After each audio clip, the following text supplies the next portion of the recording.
Hello everyone and welcome back to another Mirror Dungeon solo video. It's been a while since my last video, but I'm finally back and bringing with me one of the newest identities of W Corp Heathcliff. He's a fairly standard charge identity, gaining charge to then spend it on his skill 3 for a massive power boost, but he does come with one gimmick all his own. If he uses his defense skill while he has less than 15 charge, he will gain the Overcharged status effect. This immobilizes him for a turn, forcing him into a state similar to stagger, however it does not change his damage resistances, and once the turn is over he then gains enough charge to fully power his skill 3, as well as gaining the ability to use it immediately afterwards. If that was all it did, it would still be particularly powerful, however it also comes with the added benefit of removing Heathcliff's only stagger bar and giving him the load status effect every time he takes damage while overcharged. Removing his only stagger bar makes him incredibly defensive to the point where it's almost impossible to actually kill him, and by taking hits while overcharged, he ends up doing substantially more damage than if you simply waited and built up charge the normal way instead. Anyway, to start the run off, we take these starter buffs and find these ego gifts on the first floor of Dregs of the Manor, before making it to the boss against Hindley and the Rabbits. 특이성 감지 센서 청소 타입 G 확인. Alright, hello everyone, and welcome back to another video. It's been a while since my last one, and frankly speaking, the reason why I decided to just, randomly take a break for no real reason without any warning whatsoever is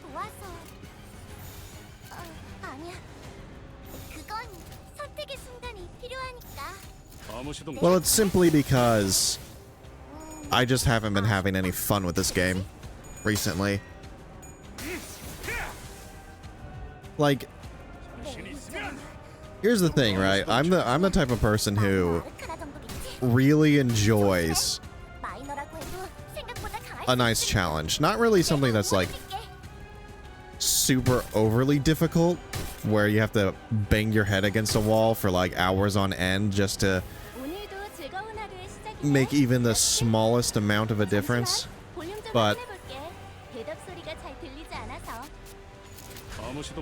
something like, I don't know, for example, soloing in this game in the Mirror Dungeon, where it's not too difficult, but it's still somewhat of a challenge. It's something that I enjoy doing a lot.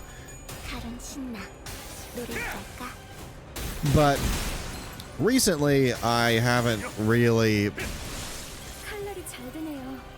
been having any fun with it, and pretty much most of that has to do with extreme mode.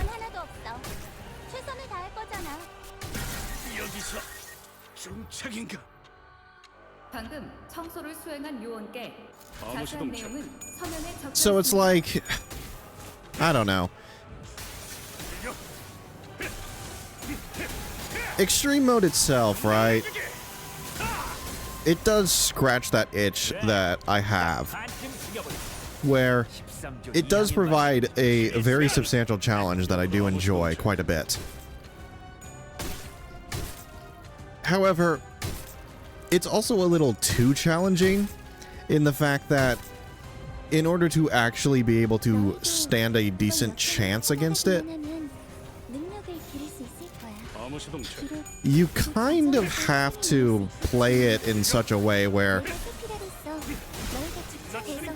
you're very restricted in what you can actually do. Not necessarily in extreme mode itself, but in everything leading up to it, because there's basically effectively only one strategy that can get you through it very efficiently, and that's simply put by taking literally everything that has even the smallest modicum of a benefit to you.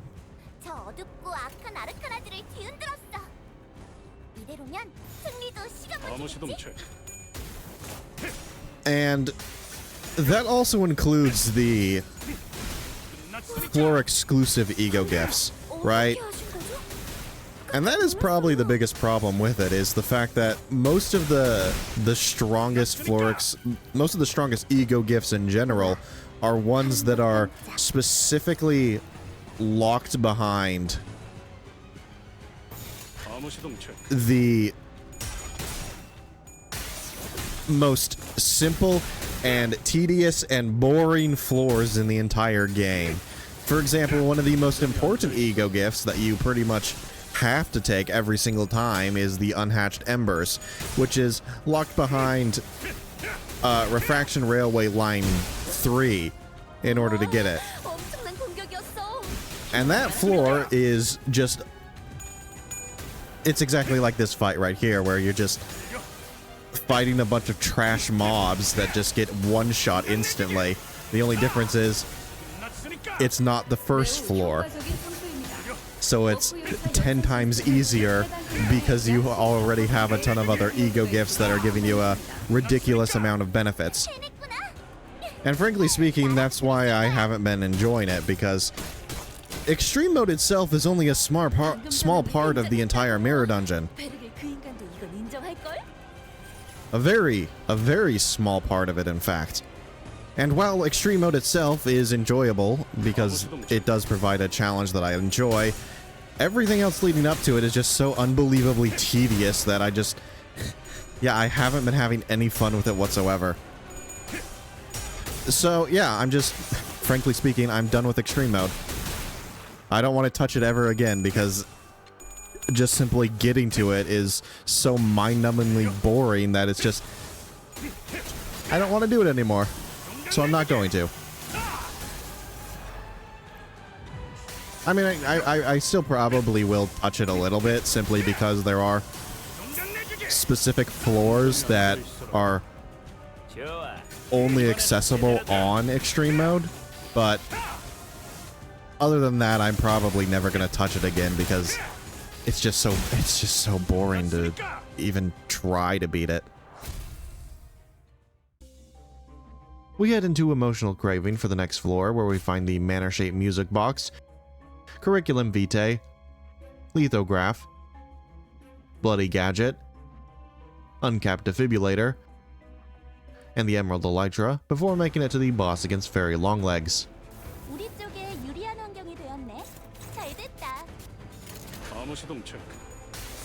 So I've already managed to find 2 bugs in this run alone, and that's pretty interesting. I'll say that much. The first is honestly a minor thing that doesn't really matter that much, and it's simply the fact that the announcer dialogue lines when you win a fight aren't playing. So it sucks, because I can't hear my queen compliment me every time I win a fight, which sucks. I hate that. But more importantly is this right here, and as you can see, yeah, Heathcliff doesn't have any charge. He should have, like, at least 13 charge right now, because Overcharge gives him 10 charge count at the end of a turn. And then he also gains an extra charge every time he's hit. Right? But he has, as you can see, he has 0 charge. And the reason why he has 0 charge is because it's bugged and it's not actually giving him any charge unless he already has some charge on him at the very start of a fight. So, yeah, very cool. Very cool game. I love it. So, don't use his overcharge unless he already has charge on him at some point, because yeah, it's currently bugged right now.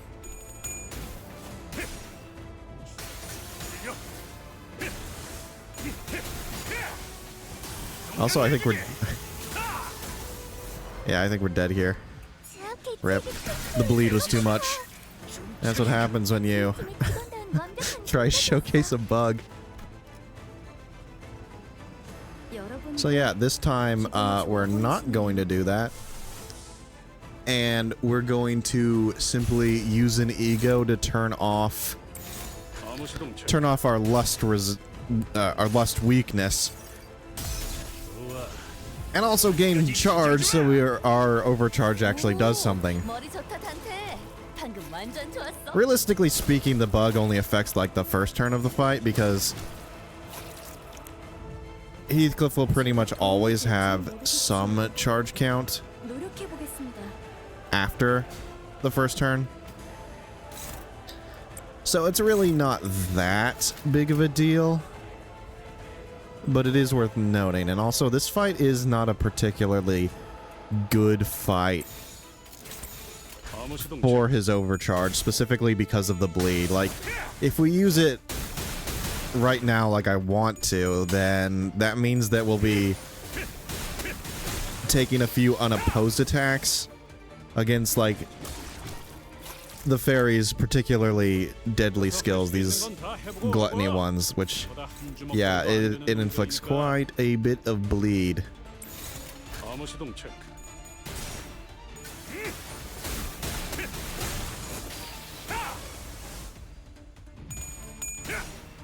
But maybe we'll be able to do it at some point later. As long as we reach a point where the fairy starts using skills that are less scary, I suppose. Or if we just don't have any bleed on us at some point, like right now. This is a good time to do it, I suppose.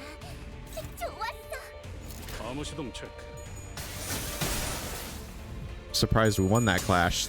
That was like literally a 50% chance we lose that. Not that it would have mattered. Anyway, one thing I want to kind of talk about with this identity in particular is how he kind of like plays with his main gimmick of overcharge, because it's interesting to note that it actually works in reverse to how it worked in Library of Ruina, because in Ruina it would function like you use a very, very powerful attack and then you get immobilized for a turn, whereas in this game it functions in reverse, where you become immobilized for a turn and then you gain access to a very powerful attack. So it's interesting to note like how that interaction happens. But more importantly, immobilization, while it kind of functions similarly to stagger, it's actually way better, because unlike stagger, it doesn't change your resistances, which is very beneficial, especially when it has the added benefit of removing Heathcliff's only stagger bar, so he can no longer get staggered in the rest of the fight. We head into Hatred and Despair for the next floor, where we find the night vision goggles, gray coat, and trauma shield before making it to the boss against the Knight of Despair. It's gonna be a pretty scary fight with all this pierce damage. We didn't get lucky and failed to get the Knight's Blessing. Not that it matters. Without going into extreme mode, it's kind of more interesting this way anyways.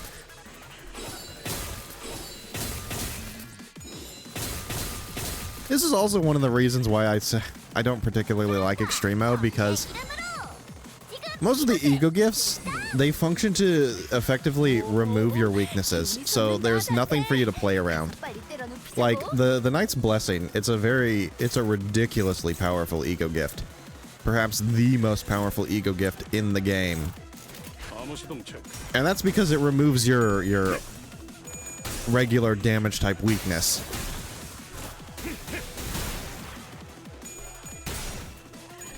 And when you're trying to solo and like actually experience a challenge, you know, just straight up removing one of your only weaknesses it really trivializes a lot of encounters, I'm not gonna lie. I mean, it's not like we even need it really in the grand scheme of things, but even still. It's one less thing you have to think about, and that makes it like every fight easier as a result.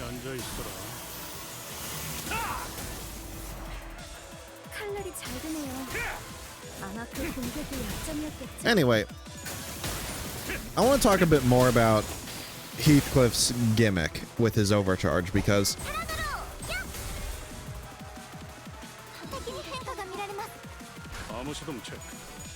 it's kind of interesting how, like, how should I say, he's sort of the next step up from the previous She-Faust identity. And I do have quite a bit I want to say about her, but I'll reserve that for her actual video that I'll make in the future. But the long and the short of it is, he does her gimmick 10 times better.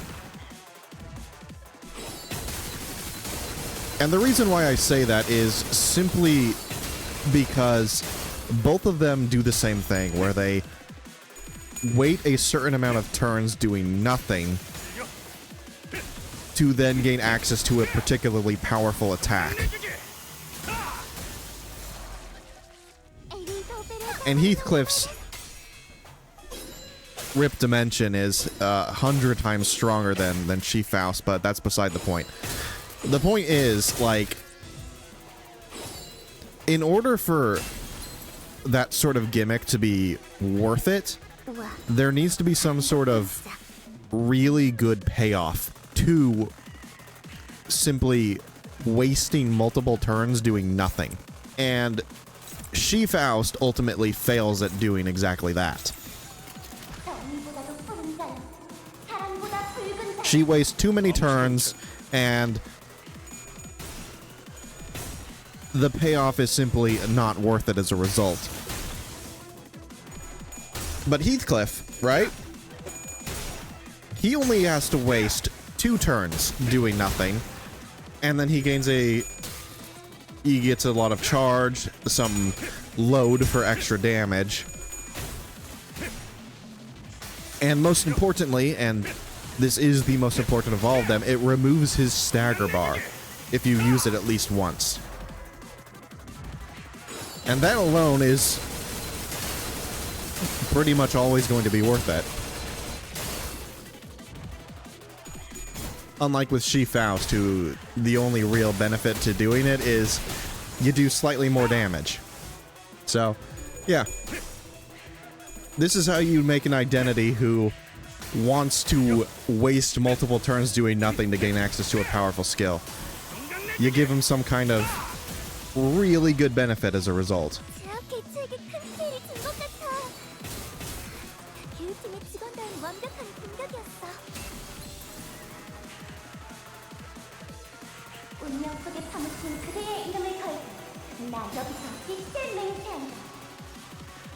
아까의 공격으로 인해서 대상에게 많은 피해를 입혔어.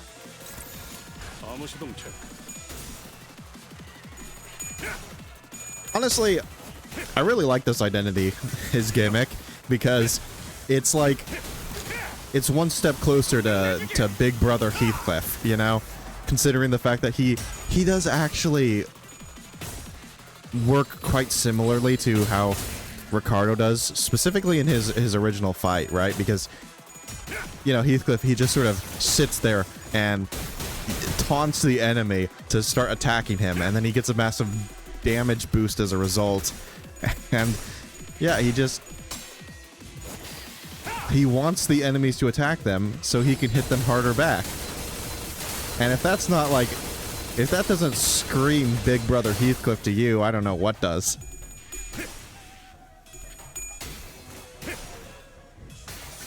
Also, it helps that he's, you know, envy, but in any case,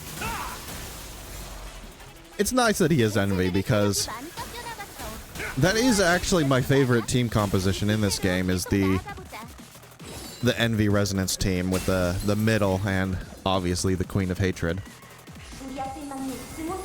So it's nice that there's another identity that fits quite well into it with W Corp Heathcliff. Yeah, this does enough damage, probably.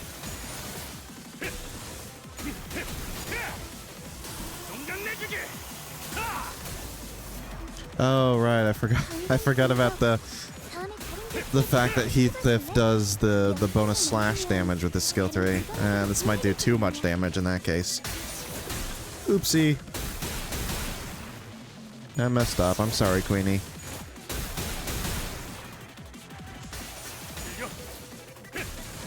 You know, I wish more skills had this sort of effect, where they do bonus damage of another type. More skills should have that.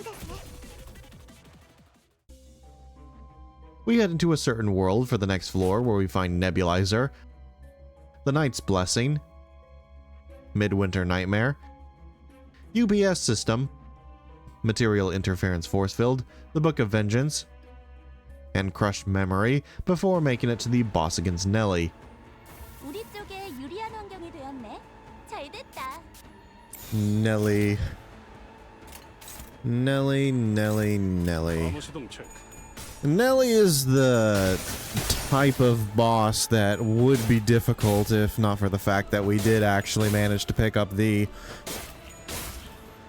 Knight of Despair's Blessing earlier on, purely because of our Pierce fatality. But as you can see here, yeah, she's doing literally nothing.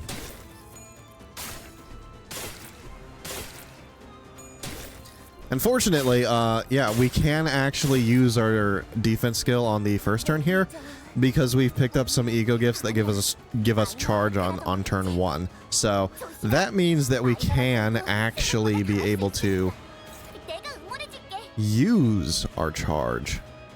Or I should say, we're actually capable of gaining charge in the first place.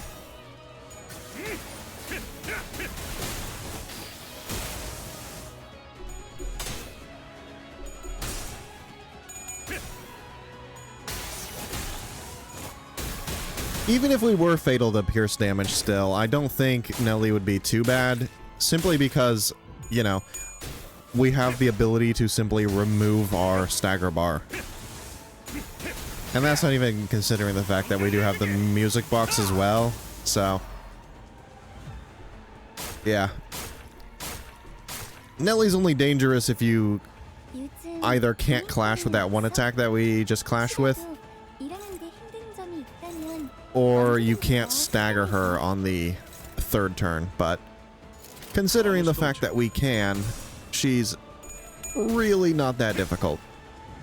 Still, I will say, I do enjoy this kind of slow play in terms of the collecting of ego gifts, because it makes the early floors just feel a lot better, you know? Because if we were doing extreme mode, we'd be completely overpowered at this point in the run, and Nelly would die in like 2 turns. I'm not even kidding. And that's one of the reasons why it's just I don't like extreme mode, because it trivializes everything earlier before it. It really should have been its own game mode, to be honest. Not just something slapped onto the end of regular Mirror Dungeon. If that was the case, I would definitely like it a lot better, but... I love you.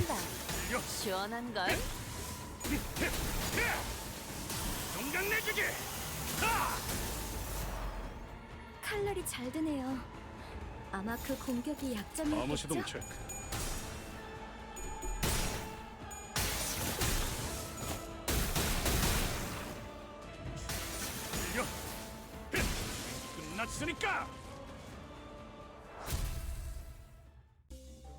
We head into Murder on the Warp Express for the next floor, where we find Lois Star, Chief Butler's Secret Arts, Biogenerative Battery, Cleanup Agent Gear Set C, and the Charge Type Gloves before making it to the boss against Cassetti.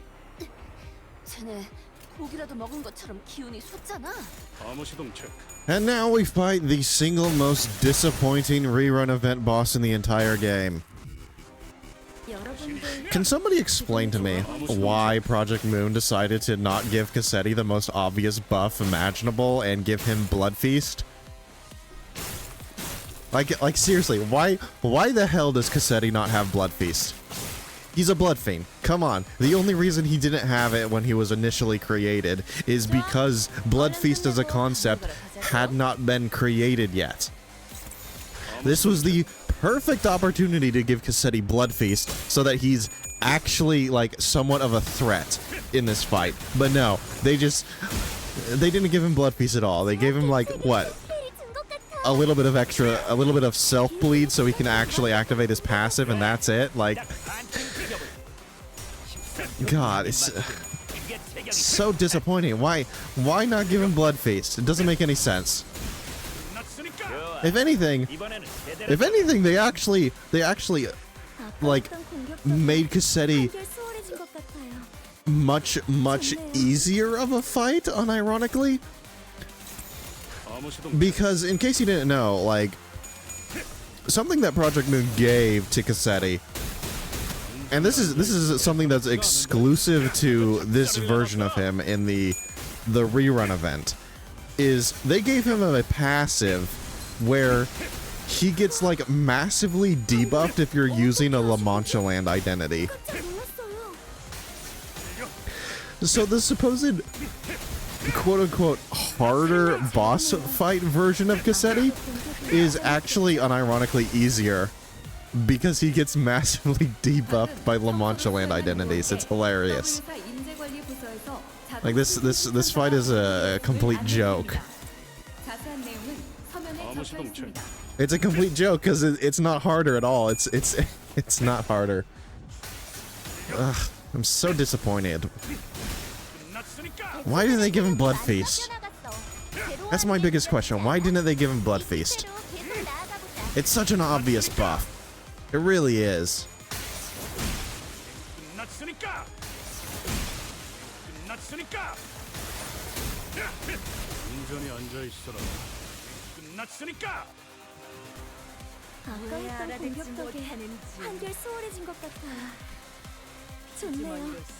Like, yeah, even Sasha has this thing, like, they deal less damage, they lose 4 clash power, they lose Sandy. It's like you use a La Mancha Land identity and they just instantly keel over and die. They can't do anything against them.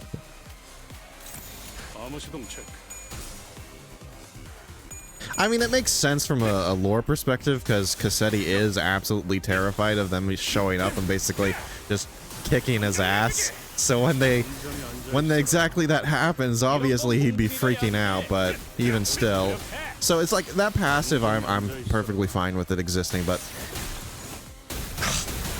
Blood Feast, man, come on. It was right there.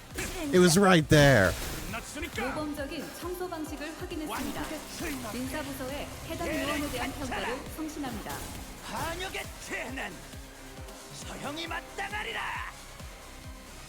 저건 아르카나의 스프레드에 분명 강한 암시가 걸린 걸 거야. 조심해야 해.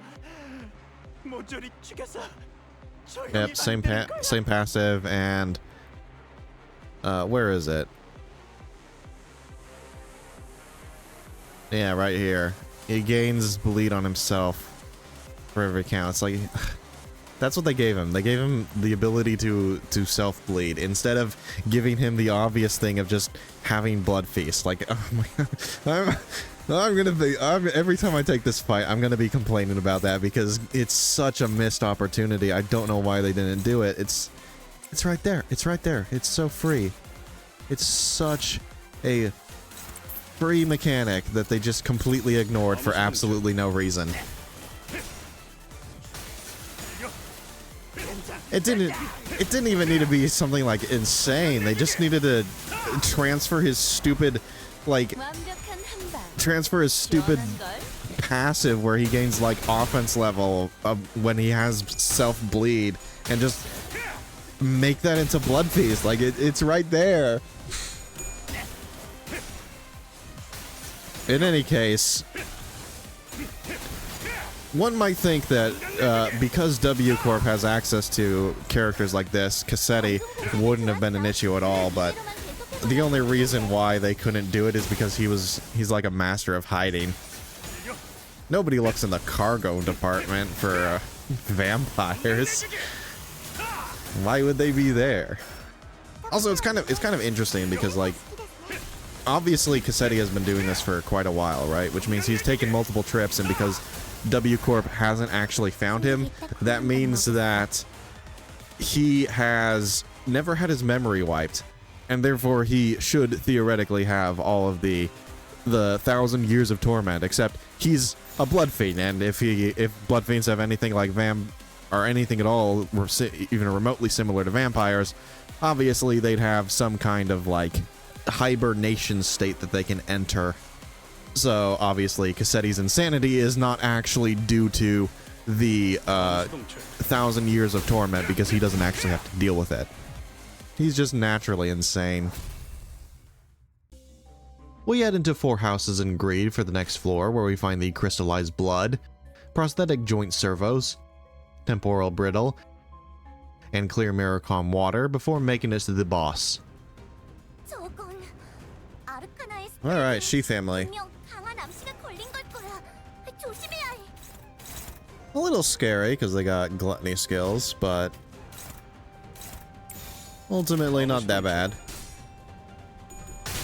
Especially if we overcharge first and foremost. Remove our stagger bar. Not that it's needed because the music box exists, but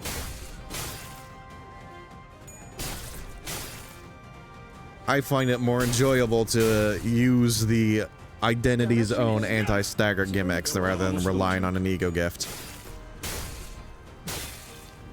Plus, it makes it closer.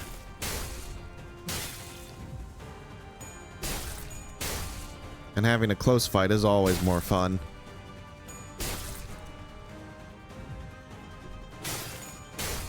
I think there might be just, yeah, it's, oh, barely. I think that we survived that. Impressive. This should be good. 2 HP in a dream.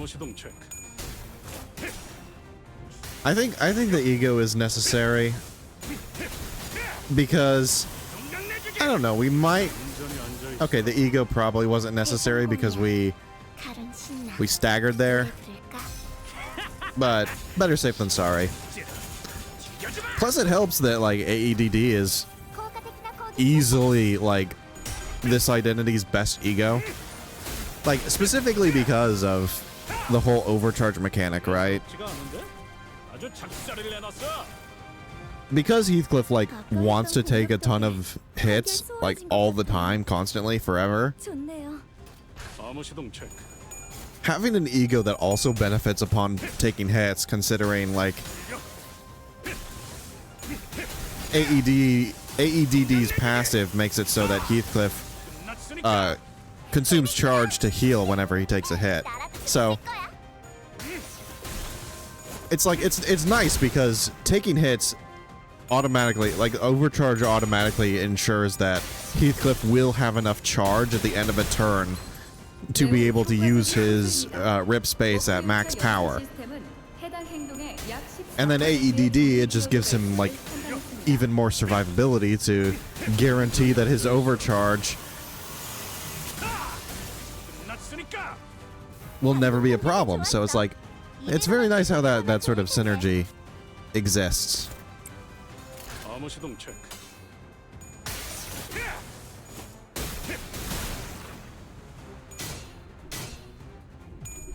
It's definitely not something that's like needed, you know, but then again, like you can pretty much win most of the fights in this game without having to rely on any egos at all, so it's still nice that some synergy like that exists in the first place.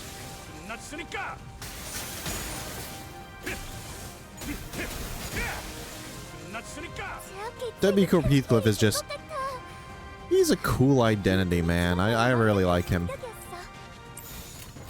And with his existence, we're one step closer to having the full W Corp team, which is very nice. We're like 5 identities away from having a W Corp identity for every character.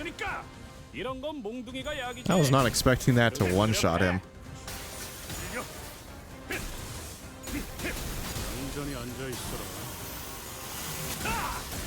But I guess Heathcliff's skill 3 is just that powerful.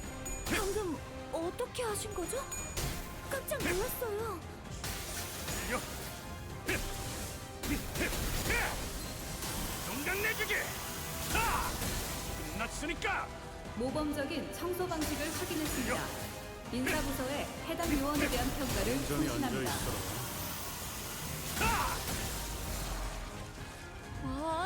엄청난 공격이었어. 기념할 만한 걸? 암호 시동 체크. Now we're just in cleanup mode.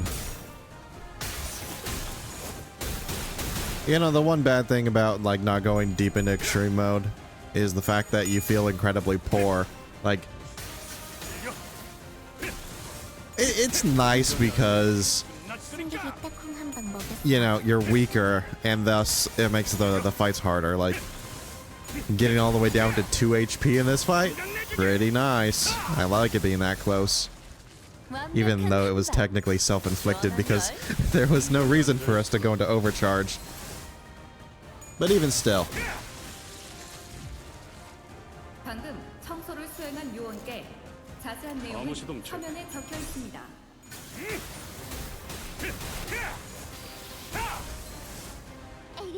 Feeling poor is very awkward because there are a ton of ego gifts that I want to upgrade right now, but I just can't because I don't have the money for it. Like this identity, because he has a gloom skill, it makes it so that he can always be able to... He can always be able to have pretty much a max poise stack all the time. But only if you're capable of actually upgrading the ego gifts that give you poise, so... Yeah.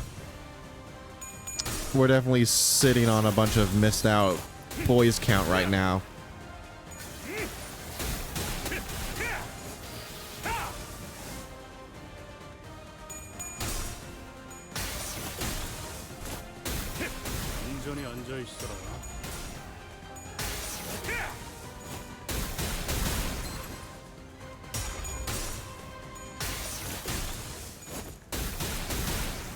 It doesn't affect much other than just simply making this fight take longer than it should, but meh.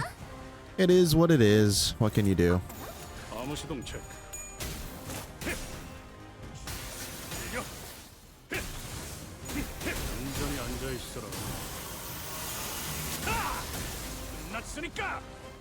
방금 공격. 다음에 다른 개체에게도 다시 해줄래? 영상으로 남기면 다른 직원에게도 도움이 될지 몰라. 중간 내주기. 끝났으니까.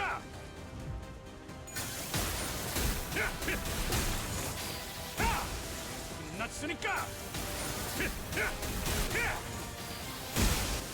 끝났으니까. 딱 반쯤 죽여버렸고. 13조 2항에 맞추렴. We head into Refraction Railway, Line 4, Section 4 for the next floor, where we find the Tenacity Bolus, Finifugality, and Faith, before making it to the boss against the King in Binds.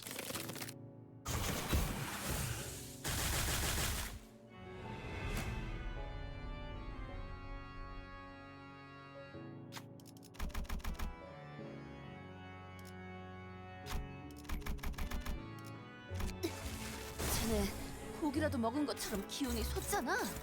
You know, there's a pretty good chance we could survive this without using...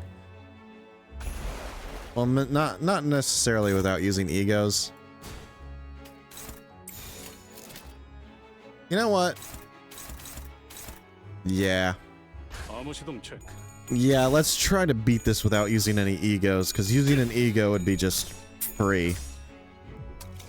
And unfortunately, a random missed coin roll means we lose a clash, which sucks, but is what it is, I suppose. Yeah, this identity is just really tanky.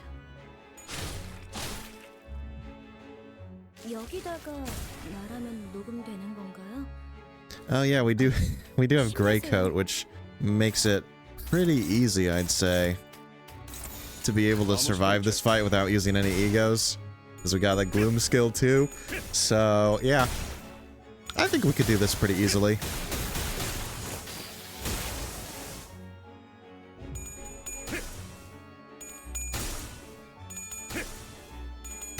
Obviously, we're gonna have to rely on the music box in order to do this, though.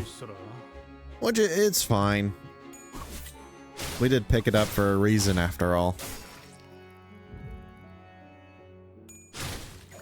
That reason was more so just to have the hardest first floor, but you know, it's also comes with the one of the strongest ego gifts in the game, so who am I to complain about that, right? 틈을 파고들어서 We should be faster than Faust. It's really weird. Clashing is speed is really weird in this game, especially against the Pekka tool. It's really difficult to actually understand. I don't know. I think we might not have to use an ego here. 번잡칸으로 간다. 암호 시동 체크. I still want to try to not, but I don't know. We just have terrible resistances right now with the being fatal to both gluttony and lust damage. 아주 작살을 내놨어.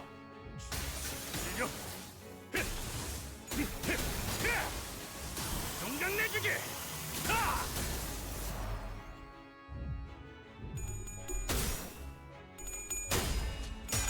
I think we're fine though. Like the speed tiers was a little scary, but 온전히 앉아 있어라.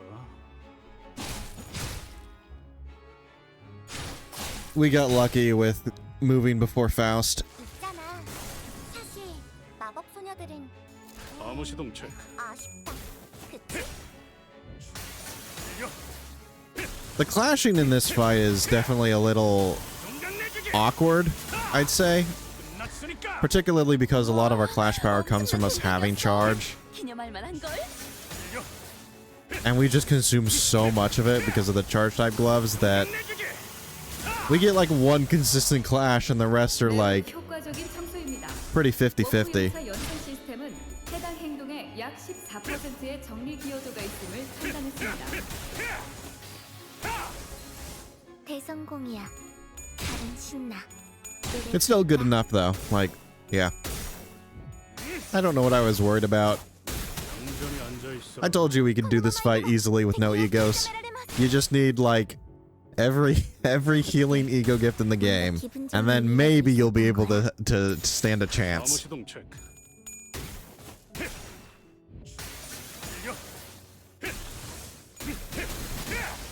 끝났으니까. 모범적인 청소 방식을 확인했습니다. 인사부서에 해당 요원에 대한 평가를 성신합니다. 동강 내주기. 이런 건 몽둥이가 약이지. 그릇 두드려 패.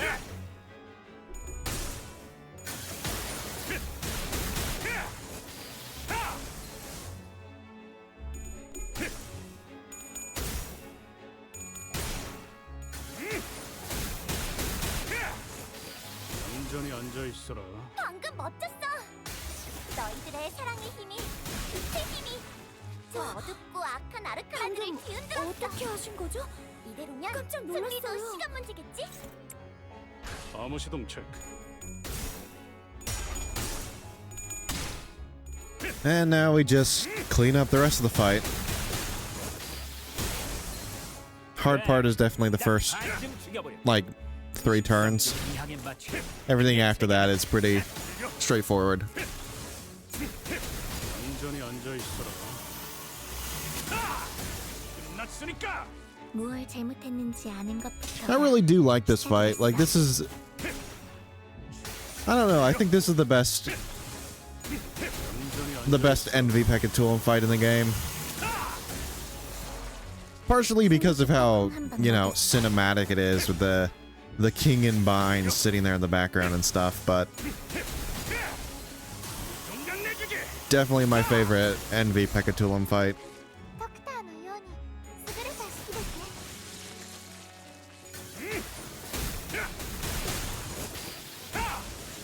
끝났으니까.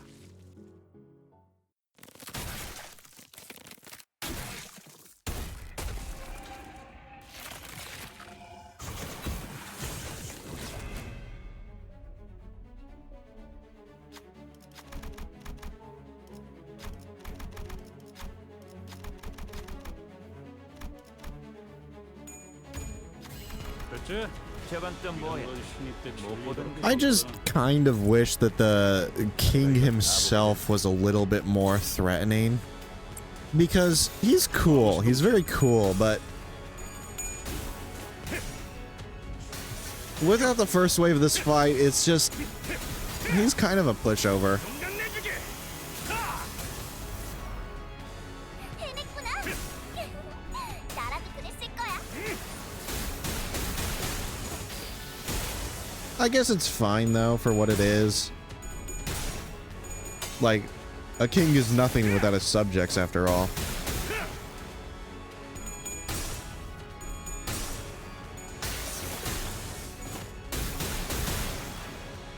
But even still, he's so cool. I wish he had more to him.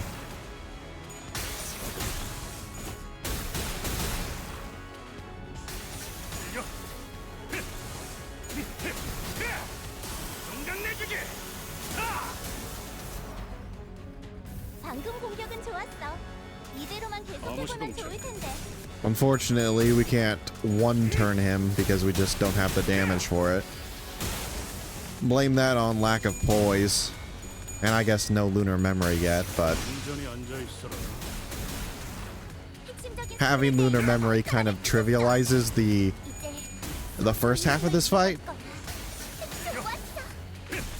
Because the enemy Pekatula's biggest weakness is that they're just particularly frail. They hit really hard, but they don't have a lot of health, so doing a lot of damage to them makes them very, very easy. So it's kind of a good thing we didn't have that yet. We head into Yield My Flesh for the next floor, where we find Angel's Cut, Imitative Generator, Employee Card, and Phantom Pain, before making it to the boss against Bamboo-Hatted Kim. 오, 기운이 솟는다, 단테. 가서 빨리 때려눕히자고. Alright, Bamboo-Hatted Kim. Let's see how scary this guy actually is. Probably very scary. He's already doing a lot of damage.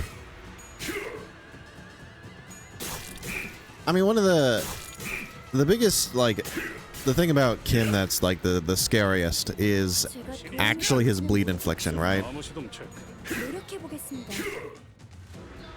And if you don't have any way to deal with that bleed infliction, also I'm pretty sure we're dead here. We can't, yeah, definitely. Cannot use the overcharge. Doesn't work. Kim does too much damage. But anyways, the scariest thing about him is the fact that he just inflicts a lot of bleed.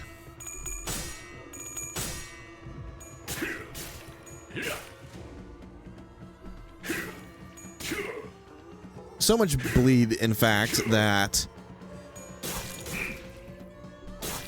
it's basically impossible to actually beat this fight unless you have some kind of anti-bleed. Gosh, this is pretty rough, I'd say. Definitely rough with these, honestly, pretty terrible skills, but looks like we managed to make it through, at least for now. Probably gonna get staggered here and maybe killed?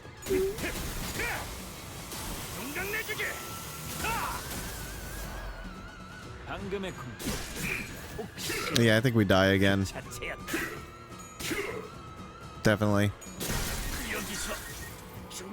Ugh, Kim is rough. And this is something you'd never do in extreme mode, because taking this floor is basically impossible. You can't take this floor if you go extreme mode. Not because it's hard or anything, but because it's just...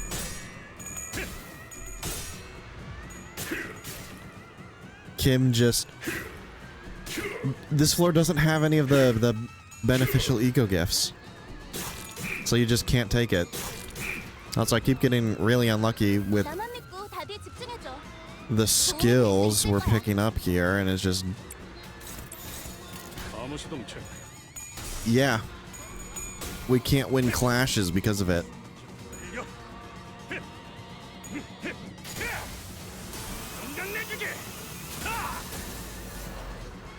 오, 머리 좋다, 단테. 방금 완전 좋았어. We should be good here, though, maybe? Because of Greycoat healing. That prevents the stagger from the unbreakable coins. We still probably get staggered here, but we also survive. Barely, but we do survive, and that's all that matters. He does so much damage. Kim is so strong.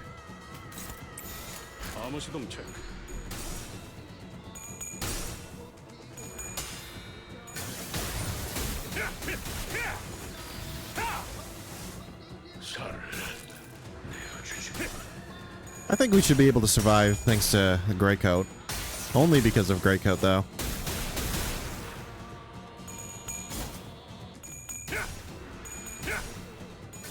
And if we don't, well, we'd probably just have to use an ego then to get even more healing.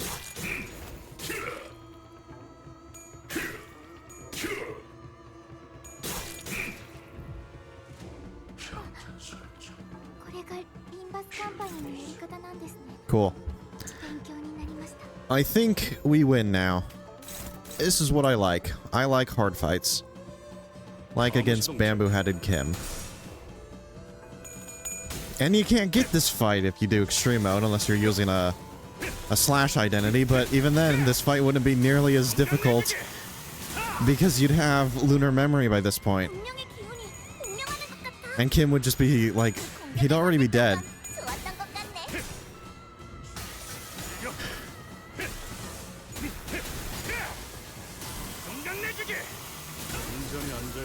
God, I hate extreme mode so much. It really is. It sucks all the challenge out of the early floors. All for just like arbitrary stronger numbers, like bigger numbers. That's it. It sucks. I hate extreme mode. I'm done talking about it. I'm not gonna complain about extreme mode anymore. We're not doing it. It sucks. Kim's fun though. When you're not completely overpowered.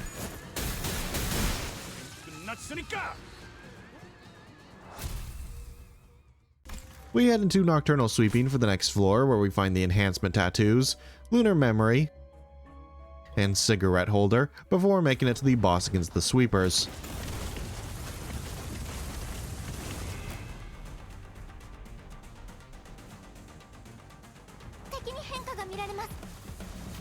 Alright, sweepers. Pretty scary. They're doing a lot of damage. And trash disposal is trash disposal. Always has a chance to completely screw you over with that one. So yeah, I think an ego turn 1 is our best bet. Not to kill them. I didn't want to kill them actually, but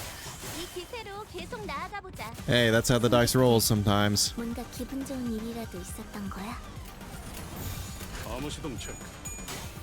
I want to use overcharge at some point. I couldn't do it there because we had too much charge. You need less than 15 in order to actually be able to use it. But yeah, this is one of the fights where, ironically enough, it becomes, well, like most fights, it becomes easier the later you take it. Because the sweepers are just very particularly weak. Still can't go overcharge. We have too much charge. I think at this point it's impossible for us to use overcharge. If we wanted to do it, we would have had to use it on turn 1.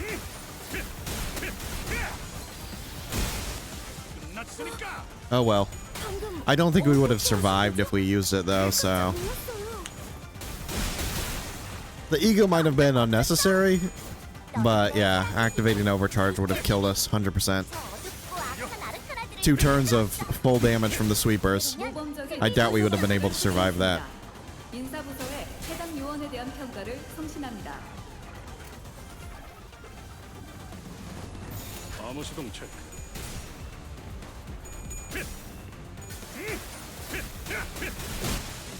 매우 효과적인 청소입니다. 워프 열차 연산 시스템은 해당 행동에 약 14%의 정리 기여도가 있음을 판단했습니다. Yeah, now we're gaining way too much charge at the start of a fight to ever be able to use overcharge again. So is what it is.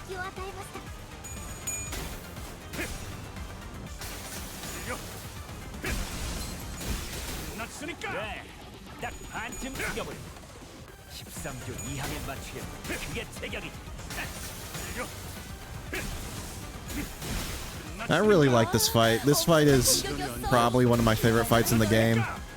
Not because it's any difficult, you know, but just because of its visuals. Like the swarm of sweepers just washing over the entire battlefield, obscuring her vision like half the time. It's very cool. I love it. And the only thing is, I kind of wish the middle was in the background like they are in the regular fight, like outside of the mirror dungeon. That would add just a little bit more character to this fight, and it would make me like it a lot more. But it's still my favorite fight even without that. I love the sweepers. I really do. They're such cool entities, I suppose is the best way to describe them. I really hope that when we get a rerun event for this fight, we get sweeper identities. I want sweeper identities, okay? It'd be a little weird. But the sweepers are just too cool not to. I mean, we're probably gonna get more middle identities if I'm being completely honest. But I want sweeper identities.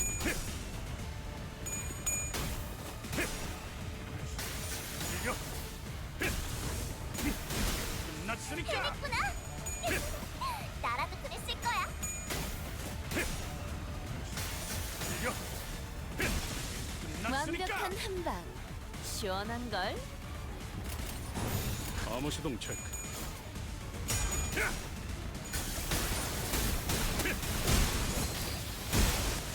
끝났으니까.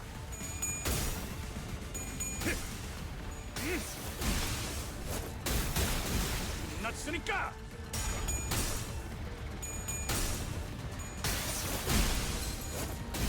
끝났으니까.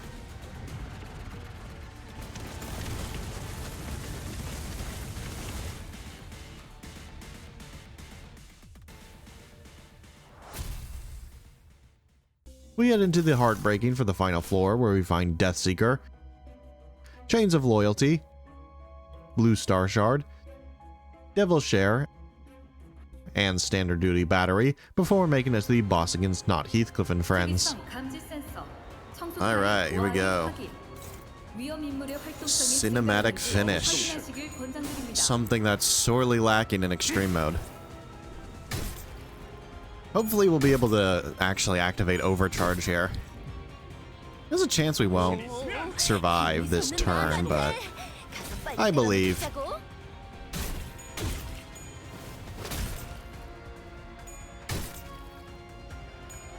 We're gonna corrode, but hey, we activated Overcharge. Very cool. And that means these attacks hit particularly hard, because this ego just devours charge.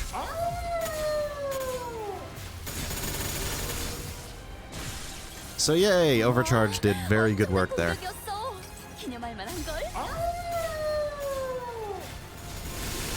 You gotta use the gimmick at least once in the final fight, right? I mean, we're probably never going to be able to use it again. I mean, we could use it here, but, like, why?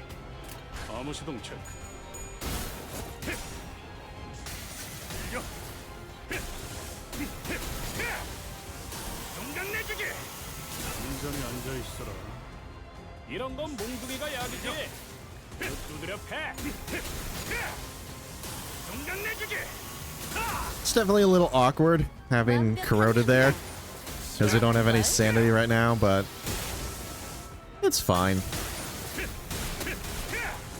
Honestly, the scariest part about...